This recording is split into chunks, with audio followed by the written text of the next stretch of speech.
नमस्कार, मैं डॉक्टर प्रीति निगम कानपुर से। और आज हम डिस्कस करने वाले हैं एक बहुत ही इम्पॉर्टेंट टॉपिक। यूजुअली आजकल देखने में आ रहा है कि जो भी पेशेंट्स जिनको थोड़ी सी भी प्रॉब्लम बच्चेदानी से रिलेटेड होती है, जैसे कि आपको सफ़ेद पानी आ रहा है या पेड़ों में कमर में दर्द है या आपके पीरियड्स इर्रेगुलर हैं या आपको अल्ट्रासाउंड में कोई छोटी गांठ बच्चेदानी में निकली है और आपकी फैमिली कंप्लीट हो चुकी है, आपकी एज 35 ईयर्स या उससे थोड़ी ज़्यादा है, तो फीमेल्स यूजुअली ये सोचती हैं कि अब हमें बच्चे तो पैदा करने नहीं हैं, हमारी बच्चेदानी में प्रॉब्लम है तो हम ये बच्चेदानी अपनी निकलवा देते हैं और ऐसे करने से हमारी सारी प्रॉब्लम्स का इलाज हो जाएगा।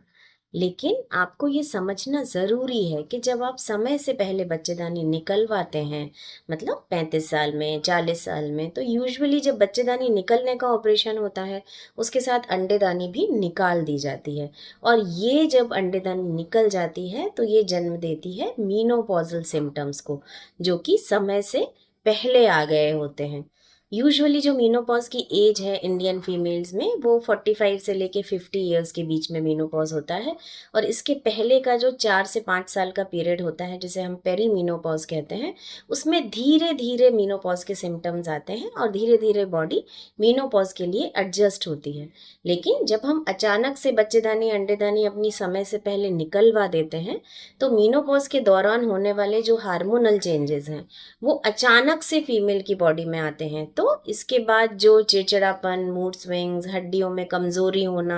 ये वाले जो सिम्टम्स होते हैं वो ज़्यादा आते हैं, ज़्यादा दिनों तक रहते हैं और आपकी हेल्थ के लिए नुकसानदायक हो सकते हैं। तो आजकल जो है जब बच्चेदानी में गांठ होती है उसके भी इलाज उपलब्ध हैं। आजकल जब अगर आपको इर्रेगुलर पीरियड्स हैं, आपको सफ़ेद पानी आता है, तो उसके भी बहुत सारे उपाय उपलब्ध हैं। तो आपको ये सब समझना चाहिए कि बच्चेदानी निकालने वाला जो उपाय है वो आपको सबसे लास्ट रिसॉर्ट के रूप में रखना चाहिए, मतलब जब आपको और कोई ट्रीटमेंट असर नहीं कर रहा है और आपकी एज भी 45-50 के अराउंड है, यानी कि आप नेचुरल भी मीनोपॉज के